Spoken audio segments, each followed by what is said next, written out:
مولاي صل وسلم دائما أبدا على ثم نتبعهم الآخرين كذلك نفعل بالمجرمين ويل يومئذ للمكذبين ألم نخلقكم من ماء مهين فجعلناه في قرار مكين آمنت بالله صدق اللہ العظیم۔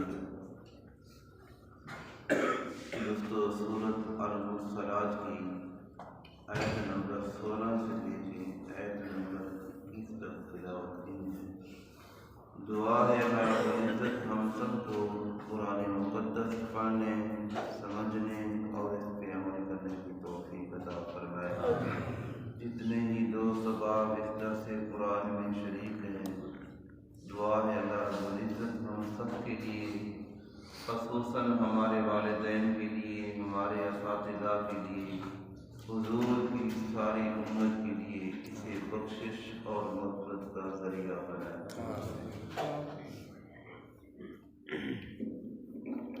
آج کے درس کے اندر اللہ رب العزت نے حضور علیہ الصلوۃ والسلام سے فرمایا، محبوب یہ جو مشرکین مکہ ہیں اور آپ کی باتوں پر دھیان نہیں دیتے، آپ کے اوپر طرح طرح کے اعتراض کرتے ہیں، انہیں کیا یہ معلوم نہیں کہ ان سے جو پہلے تھے ہم نے ان کو ہلاک کیا؟ الم نہلک الاولین، کیا ہم نے پہلے والوں کو ہلاک نہیں کیا؟ اس سے حضرت نوح علیہ الصلوۃ والسلام کی قوم، حضرت ہود اور سمود اور حضرت لوط کی قومیں، فرمایا قوم عاد، قوم لوط، قوم سمود جو ان سے پہلے تھے، کیا وہ ہلاک نہیں ہوئے؟ کیا میری طاقت ختم ہو گئی؟ فرمایا نہیں، بلکہ اسی طرح اگر انہوں نے آپ پر اسی طرح اعتراض کیے، آپ کے مقابلے کے اندر آئے، آپ کے ساتھ جنگیں کی، تو یہ بھی اسی طرح ہلاک ہو جائیں گے، ان کو بعد بھی ہم بھیج دیں گے۔ فرمایا ثم نتبعهم الآخرین، فرمایا جو پیچھے چلنے والے ہیں، اتباع کرنے والے ہیں، بعد میں آنے والے ہیں، ہم ان کو پیچھے ہی بھیج دیں گے۔ فرمایا یہ نہ انتظار کریں اور یہ نہ کہیں کہ ہم طاقتور ہیں، ہمارے پاس دولت ہے، ہمارے پاس جوان ہے۔ اس طرح ابو جہل اور ابو لہب، عتبہ، شیبہ، یہ سارے حضور علیہ الصلوۃ والسلام، عبداللہ ابن ابی، تو اللہ پاک نے فرمایا ان کے اندر وہ طاقت نہیں کہ رب کے ساتھ مقابلہ کر سکیں، تو میرا عذاب برحق ہے۔ تو اسی طرح دوستوں کہ ہمیں یہ ایتوں سے پیغام مل رہا ہے کہ اے انسان تو کمزور ہے، اللہ کے مقابلے کے اندر کچھ نہیں کر سکتا۔ ایک مچھر کا مقابلہ انسان نہیں کر سکتا۔ جو اللہ پاک ایک مچھر کو بھیجے اور کہے کہ جا اس کے ساتھ جا کے مقابلہ کر، تو پھر انسان بادشاہ ہونے کے باوجود اور ساری چیزیں ان کے پاس مہیا ہیں، ایک رب کے بھیجے ہوئے مچھر کا مقابلہ نہیں کر سکتا۔ تو جو عالم قیامت ہے، جو عذاب کا، وہ اللہ کی بارگاہ میں پیش ہونے کا دن ہے، اس کے لیے انسان نے کیا کیا؟ تو آگے اللہ پاک نے پھر فرمایا، یہ جو لفظ آتے ہیں ویل یومئذ للمکذبین، اس صورت کے اندر بار بار 2-3 آیتیں پڑھنے کے بعد پھر یہی الفاظ آتے ہیں، تو اللہ پاک پھر فرماتا ہے ویل، تباہی ہے، بربادی ہے، وہ جہنم ہے، یومئذ للمکذبین، اس دن کے لیے جس دن انہوں نے جھٹلایا ہے، یعنی انہوں نے اللہ کی بارگاہ میں جانا ہے تو جھٹلانے والوں کے لیے یہ خرابی ہے، اور پھر وہاں کامیابی نہیں ملے گی۔ کامیابی کس کو ہے؟ اس دنیا کے اندر آ جائیں اللہ کی بارگاہ میں، آ جائیں دین اسلام کی طرف آ جائیں، اسی کے اندر کامیابی ہے۔ تو یہ کوئی مفسر یا عام انسان یا پڑھا لکھا اور دانش مند اس کا کلام نہیں، یہ اللہ کا کلام ہے۔ خرابی ہے، جس کو رب کہے خرابی ہے، اس انسان کے لیے تباہی ہے، بربادی ہے، وہ جہنم کے ایندھن ہے۔ تو پھر اس کے اندر کوئی شک ہو سکتا ہے؟ تو اسی لیے آج اللہ کا قرآن، اس کے لیے اللہ پاک نے فرمایا ان ھذہ تذکرہ، یہ قرآن تو ایک نصیحت ہے، تمہیں پہنچا رہا ہے۔ تو اسی طرح جو مبلغ ہیں وہ ایک ڈاکیہ کی صورت کے اندر ہیں اور اللہ کا پیغام تمہارے تک پہنچ رہا ہے۔ اسی طرح جو الفاظ میں آپ کے پاس بیان کر رہا ہوں، میری تو ایک حیثیت ڈاکیے کی ہے، کوئی اس ڈاک کو وصول کر لے کوئی نہ کر لے۔ تو اسی لیے اللہ پاک نے فرمایا ویل یومئذ للمکذبین۔ آگے اللہ پاک نے انسان کی اس حیثیت کو بیان کیا۔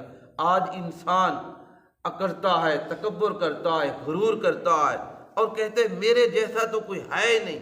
تو اللہ پاک نے فرمایا الم نخلقکم من ماء مہین، اور کیا ہم نے تمہیں ایک حقیر پانی سے نہیں پیدا کیا؟ وہ حقیر پانی سبھی آپ جانتے ہیں کہ الم نخلقکم، کیا ہم نے تمہیں پیدا نہیں کیا من ماء مہین، ایک حقیر پانی سے۔ اس پانی کو انسان ہاتھ لگانے کے لیے تیار نہیں، اس پانی سے بدبو آتی ہے اور وہی پانی کپڑے پہ لگ کپڑا پہننے کے قابل نہیں۔ آپ نماز روزہ عبادت کرنے کے لیے وہ کپڑا اگر اس کے اوپر وہ پانی لگا ہوا ہے تو آپ اللہ کے گھر میں نہیں آ سکتے۔ اگر وہی پانی آپ کے جسم سے نکلا ہے تو آپ اللہ کے گھر کے اندر نہیں آ سکتے، نماز نہیں پڑھ سکتے، قرآن کی تلاوت نہیں کر سکتے۔ تو اللہ پاک نے فرمایا ذرا اپنی اس حیثیت کو رکھ کے مد نظر کہ مجھے اللہ نے کہاں سے پیدا کر کے اور پھر فرشتوں سے اعلیٰ بنا دیا ہے، انسان کو اس پانی سے پیدا کر کے۔ فرمایا اگر انسان تو انسان کے دائرے کے اندر رہے اور ایک خول ہے اس خول کے اندر رہے، فرمایا تو فرشتوں سے اعلیٰ ہے۔ اگر تو اپنے آپ سے باہر نکل جائے تو پھر اپنی حیثیت دیکھ تو کہاں کھڑا ہے اور کس جگہ سے تیری پیداوار ہوئی۔ تو فرمایا الم نخلقکم من ماء مہین، کیا تمہیں نہیں معلوم کہ تمہیں ایک حقیر پانی سے پیدا کیا گیا؟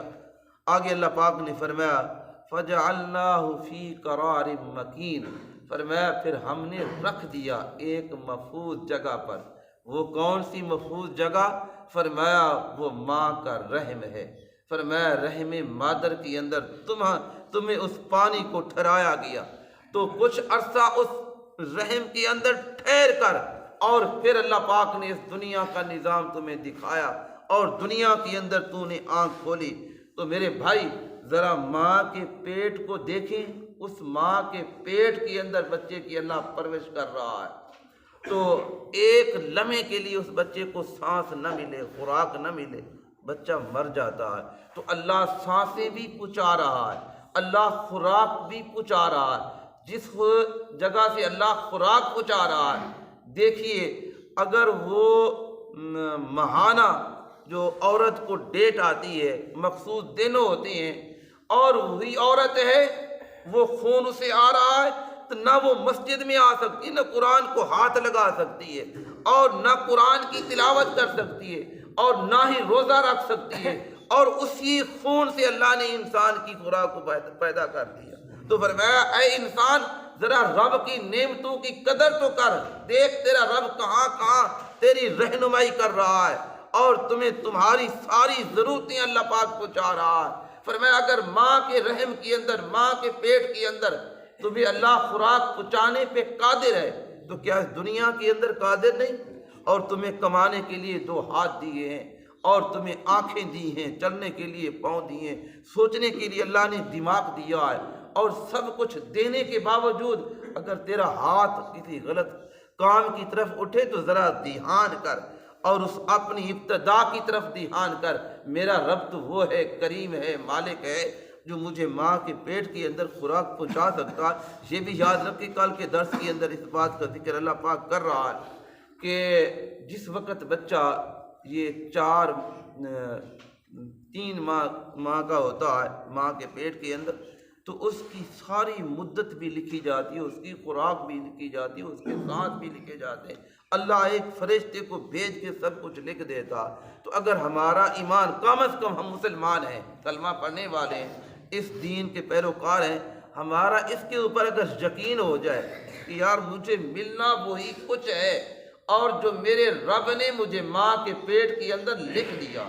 حضور علیہ الصلوۃ والسلام کی بات معاذ اللہ غلط تو نہیں ہو سکتی، جس کے لیے قرآن گواہی دے رہا ہے، وَمَا يَنطِقُ عَنِ الْهَوَىٰ إِنْ هُوَ إِلَّا وَحْيٌ يُوحَىٰ۔ لوگوں یہ نہ سمجھنا کہ میرا محبوب تمہیں پیغام پہنچا رہا ہے، قرآن کے الفاظ نہیں، اگر حضور کا فرمان ہے، حدیث پاک ہے، تو فرمایا پھر اس کو بھی اسی حیثیت سے سمجھنا ہے کہ میرے نبی کی زبان نبوت سے کوئی غلط بات نکل نہیں سکتی۔ اگر جس نبی کا کلمہ پڑھتے ہو، فرمایا یقین کر لو کہ جو اللہ کا نبی تمہیں کہہ رہا ہے وہ حق اور سچ ہے اور اللہ کا پیغام پہنچا رہا ہے۔ اگر یہی ہمارا ایمان آ جائے، یقین آ جائے کہ جو کچھ اللہ نے لکھ دیا ہے وہی کچھ ہمیں ملنا ہے، تو پھر یہ چوری، یہ ڈاکے، یہ تھانے، یہ عدالتیں ختم نہیں ہو جائیں گی؟ یار مجھے تو وہی کچھ ملنا ہے جو میرے رب نے لکھا ہے۔ تو یہ ساری مصیبتیں، پریشانیاں، یہ تکلیفیں، یہ قتل و غارت اسی سبب سے ہے کہ ہمارا ایمان اٹھ چکا ہے، یقین اٹھ چکا ہے کہ نہیں بس ہم پڑھتے ہیں، سنتے ہیں، ایک کان سے ہم نے اللہ کے احکام کو سنا، دوسرے کان سے ہم نکال دیتے ہیں۔ تو دعا ہے اللہ رب العزت ہم سب کو حضور علیہ الصلوۃ والسلام کے بتائے ہوئے احکام کے مطابق عمل کی توفیق عطا فرمائے۔ اللہ ہم سب کو قرآن مقدس پڑھنے، سمجھنے اور اس پہ عمل کرنے کی توفیق عطا فرمائے۔ حضور کے طفیل اللہ ہم سب کی بخشش فرمائے۔ آمین۔ وآخر دعوانا الحمدللہ رب العالمین۔